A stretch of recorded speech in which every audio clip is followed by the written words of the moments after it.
ವೀಕ್ಷಕರೇ, ರಾಜ್ಯದಲ್ಲಿ ಏನು ವೋಟರ್ ಐಡಿ ಪರಿಷ್ಕರಣೆಯ ಎಲ್ಲರೂ ಆ ಕಡೆ ಬ್ಯುಸಿ ಇದ್ರೆ, ಒಂದು ಕಡೆಗೆ ದಾವಣಗೆರೆಯಲ್ಲಿ ಆಧಾರ್ ತಿದ್ದುಪಡಿಗೆ ಜನರು ಪರದಾಡುವಂತ ಸ್ಥಿತಿ ನಿರ್ಮಾಣವಾಗಿರ್ತಕ್ಕಂಥದ್ದು. ಸೊ ದಾವಣಗೆರೆಯ ದೀಕ್ಷಿತ್ ರಸ್ತೆಯಲ್ಲಿ ಇರ್ತಕ್ಕಂಥ ಈ ಆಧಾರ್ ಸೇವಾ ಕೇಂದ್ರ ಏನಿದೆ, ಇಲ್ಲಿ ಪ್ರತಿದಿನ ಏನಿಲ್ಲ ಅಂದ್ರೂ ಒಂದು 200 ರಿಂದ 300 ಜನ ಇಲ್ಲಿ ಬಂದು ನಿಂತ್ಕೊಂಡು ಆಧಾರ್ ಸೇವಾ ಕೇಂದ್ರ ಮತ್ತು ಇಲ್ಲಿ ತಿದ್ದುಪಡಿಗೆ ಹೆಸರನ್ನ ನೋಂದಾಯಿಸೋದಾಗಿರ್ಬೋದು, ಅಥವಾ ಮಕ್ಕಳ ಹೆಸರನ್ನ ನೋಂದಾಯಿಸೋದಾಗಿರ್ಬೋದು, ಅಥವಾ ಡಿಲೀಟ್ ಮಾಡಿಸೋದಾಗಿರ್ಬೋದು, ಅಥವಾ ಅಡ್ರೆಸ್ ಬದಲಾವಣೆ ಮಾಡಿಸೋದಾಗಿರ್ಬೋದು. ಸೊ ಇವೆಲ್ಲ ಇದರಿಂದನೂ ಒದ್ದಾಡುವಂತ ಸ್ಥಿತಿ ಆಗಿರ್ತಕ್ಕಂಥದ್ದು. ಸೊ ಸಾರ್ವಜನಿಕರು ಇಲ್ಲಿ ತುಂಬಾ ಕಷ್ಟವನ್ನ ಪಡ್ತಾ ಇರ್ತಾರೆ.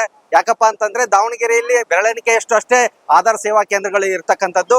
ಈ ಆಧಾರ್ ಸೇವಾ ಕೇಂದ್ರದಲ್ಲಿ ಸಾರ್ವಜನಿಕರು ಏನು ಕಷ್ಟ ಪಡ್ತಾ ಇದ್ದಾರೆ, ಏನು ನೋವನ್ನ ಅನುಭವಿಸ್ತಾ ಇದಾರೆ, ತೊಂದರೆಯನ್ನ ಅವ್ರನ್ನ ಮಾತನಾಡಿಸುವಂತ ಕೆಲಸವನ್ನ ಮಾಡ್ತೀನಿ. ಸರ್, ಪ್ರತಿದಿನ ಈ ರೀತಿ ತೊಂದರೆ ಇದೆ, ಏನ್ ಅನಿಸ್ತಾ ಇದೆ? ದಿನ ಇದೇ ತರನೇ ಆಗ್ತಾ ಇತ್ತು. ಕೆಲಸ ದಿನ ಕೆಲಸನೂ ಇಲ್ಲ, ಏನಿಲ್ಲ, ಇದೇ ತರ ಮಾಡ್ಕೊಂಡು ಹೋಗ್ತಾ ಇತ್ತು. ಕೆಲಸ ಬಿಟ್ಟು ಬಂದು ನಿಂತ್ಕೊಳ್ಳೋದಾಗಿತ್ತು, ತೊಂದರೆ ಆಗುತ್ತೆ. ಕೆಲಸ ಎಲ್ಲ ಅದೇ ದಿನ ಮತ್ತೆ ಇದೇ ತರ ಕೆಲಸ ಇಲ್ಲ, ತುಂಬಾ ಇಲ್ಲಿ ಬಂದ್ ಕುತ್ಕೊಳ್ಳೋದು ಇದೇ ಆಗ್ತದೆ. ದಿನ ಬೆಳಗ್ಗೆ ಬಂದ್ರೆ ನಾವು ಕೊಟ್ರೆ ಪಾಡಾಕತ್ತೆ. 10 ಗಂಟೆಗೆ ಒಂದ್ 10 ಗಂಟೆ ಕೊಟ್ರೆ ಪಾಡಾಕತ್ತೆ. ಒಂದ್ 5-6 ತನಕ ಐತ್ರಿ, ಅದು ಹಿಂಗ ಬಿಜಿ ಇರ್ತದೆ ಎಲ್ಲಾ ಕಡೆ. ನಾವು ಬಾತಿಯಿಂದ ಬಂದ್ರಿ ಸರ್. ಅಲ್ಲಿಂದ ಇಲ್ಲಿಗೆ ಬರ್ಬೇಕು. ಪ್ರತಿ ಹಳ್ಳಿಗೂ ಮಾಡಿದ್ ಪಾಡ್ರಿ. ನಾವು ಬೆಳಗ್ಗೆ 10 ಗಂಟೆಗೆ ಬಂದಿದೀವಿ, ಇವಾಗಲೇ 2 ಗಂಟೆ ಆಯ್ತು, ಇನ್ನಾದ್ರೂ ಆಗಿಲ್ಲ. ಅಂದ್ರೆ ಇವಾಗ ಗ್ರಾಮಗಳು ದೂರದಿಂದ ಬಂದಿರ್ತಾರೆ ಎಲ್ಲಾರು. ಅಂದ್ರೆ ಇಲ್ಲಿಂದ ಒಂದು 20 ಕಿಲೋಮೀಟರ್ 10 ಕಿಲೋಮೀಟರ್ ಒಂದೊಂದ್ ಸೆಂಟರ್ ಹತ್ರ ಮಾಡಿದ್ರೆ ಚೆನ್ನಾಗ ಅಂತ ನಮ್ಮ ಅಭಿಪ್ರಾಯ ಅಷ್ಟೇ. ಕೆಲಸ ಎಲ್ಲ ಬಿಟ್ಟು ರಜಾ ಹಾಕಿ ಬರ್ಬೇಕು. ಕೆಲಸ ಎಲ್ಲ ಬಿಟ್ಟು ಒಂದ್ ದಿವಸ ಇದಕ್ಕಂದ್ರೆ ಒಂದ್ ದಿವಸ ಕೆಲಸ ರಜಾ ಮಾಡ್ಬೇಕು. ಹಂಗಾಗಿದೆ ಇವಾಗ ಪರಿಸ್ಥಿತಿ. ಜನರಿಗೆಲ್ಲ ಬಹಳ ತೊಂದರೆ ಆಗಿದೆ. ಏರಿಯಾ ವೈಸ್ ನೀವು ಆಧಾರ್ ಕೇಂದ್ರ ಮಾಡಿದ್ರೆ ಚೆನ್ನಾಗಿ. ಮೊನ್ನೆ ಫಾರ್ಮ್ ತಗೊಳಕ್ಕೆ ಒಂದು 8 ತಾಸು ನಿಂತ್ಕೊಂಡು ಫಾರ್ಮ್ ತಗೊಂಡ್ವಿ. ಅದು ತಿದ್ದುಪಡಿ ಆಗ್ಬಾರ್ದು ಅಂತಾರೆ. ಸ್ವಲ್ಪ ತಿದ್ದುಪಡಿ ಆಗಿದಾಗ ಈಗ ಫಾರ್ಮ್ ಕೇಳಿದ್ರೆ ಫಾರ್ಮೇ ಇಲ್ಲ ಅಂತಾರೆ. ನಾವು ಮತ್ತೆ ಬಂದು ಯಾವಾಗ ಮಾಡಿಸ್ಬೇಕು, ಎಷ್ಟು ದಿನ ವೇಟ್ ಮಾಡ್ಬೇಕು, ಅದ್ರಗೋಸ್ಕರ ಸರ್ಕಾರ ಸ್ವಲ್ಪ ಜವಾಬ್ದಾರಿ ತಗೊಂಡು ಮಾಡೋದು ಒಳ್ಳೇದಂತ ನಮ್ಗೆ. ಹೌದು, ವಾರ್ಡಿಗೆ ಒಂದು ಮಾಡೋದು ಒಳ್ಳೇದು. ಅಲ್ಲ ಸರ್, ದ್ರಾವಿಡಿಂದ ಬರೋ ಜನಗಳಿಗೆ ತೊಂದರೆ ಆಗ್ತೈತಿ. ಇಲ್ಲಿ ಪಾಪ ಊಟ ಎಲ್ಲ ಏನಿಲ್ಲ. ಬಂದ್ಕೊಂಡ್ರೆ ಇಲ್ಲಿ ನೋಡ್ರಿ, 10 ಗಂಟೆ ಬಂದರು. ಅಲ್ಲ, ಗ್ರಾಮೀಣ ಜನಗಳು ಯೋಚನೆ ಮಾಡಬೇಕು.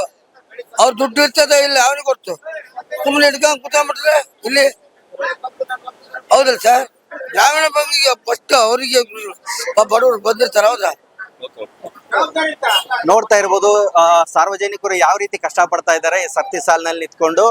ಸೊ ಬೆಳಗ್ಗೆಯಿಂದ ಕೆಲಸ, ಈ ಕೂಲಿ ಕಾರ್ಮಿಕರೇ ಅತಿ ಹೆಚ್ಚು ಇರ್ತಕ್ಕಂಥದ್ದು. ಇಲ್ಲಿ ಯಾರು ಅಫಿಷಿಯಲ್ಸ್ ಇಲ್ಲ, ಎಲ್ಲ ಬಡ ಕೂಲಿ ಕಾರ್ಮಿಕರೇ ಇರ್ತಾರೆ. ಸೊ ಅವ್ರ ಕೆಲಸ, ಒಂದು ದಿನದ ಕೆಲಸವನ್ನ ರಜಾ ಮಾಡಿ ಇಲ್ಲಿ ಬಂದು ಸರತಿ ಸಾಲಲ್ಲಿ ನಿಂತು ದಿನಕ್ಕೆ 200 ರಿಂದ 300 ಜನ ನಿಂತ್ಕೊಂಡು ಆಧಾರ್ ತಿದ್ದುಪಡಿಯನ್ನ ಮತ್ತು ಆಧಾರ್ ಸೇರ್ಸೋದು, ಹೆಸರಾಗಿರ್ಬೋದು, ಅಡ್ರೆಸ್ ಪ್ರೂಫ್ ಚೇಂಜ್ ಮಾಡಿಸೋದಾಗಿರ್ಬೋದು, ಈ ರೀತಿ ಒದ್ದಾಟಗಳನ್ನ ಪಡ್ತಾ ಇರ್ತಕ್ಕಂಥದ್ದು ಸಾರ್ವಜನಿಕರು. ಸೊ ದಾವಣಗೆರೆಯ ಪ್ರತಿ ವಾರ್ಡ್ಗೂ ಒಂದೊಂದು ಆಧಾರ್ ಸೇವಾ ಕೇಂದ್ರ ಮಾಡಬೇಕು ಅನ್ನುವಂತ ಜನರ ಅಭಿಪ್ರಾಯ ಆಗಿರ್ತಕ್ಕಂಥದ್ದು. ಸೊ ದಾವಣಗೆರೆಯಲ್ಲಿ ಇರ್ತಕ್ಕಂಥ ಸಚಿವರಾಗಿರ್ಬೋದು ಮತ್ತೆ ಸಂಸದರಾಗಿರ್ಬೋದು ಇತ್ತ ಕಡೆ ಗಮನ ಹರಿಸಿ ಸಾರ್ವಜನಿಕರ ನೋವನ್ನ ಮತ್ತೆ ಸಾರ್ವಜನಿಕರ ತೊಂದರೆಯನ್ನ ನೀವು ಆಲಿಸಬೇಕು ಮತ್ತು ಪ್ರತಿ ವಾರ್ಡಿಗೆ ಒಂದೊಂದು ಆಧಾರ್ ಸೇವಾ ಕೇಂದ್ರವನ್ನ ಮಾಡಬೇಕು ಅನ್ನುವಂಥದ್ದು ಸಾರ್ವಜನಿಕರ ಮಾತಾಗಿರ್ತಕ್ಕಂಥದ್ದು. ದಾವಣಗೆರೆಯ ಸಮಸ್ತ ಸುದ್ದಿಗಾಗಿ ನೋಡ್ತಾ ಇರಿ ಟೈಮ್ಸ್ ಆಫ್ ದಾವಣಗೆರೆ.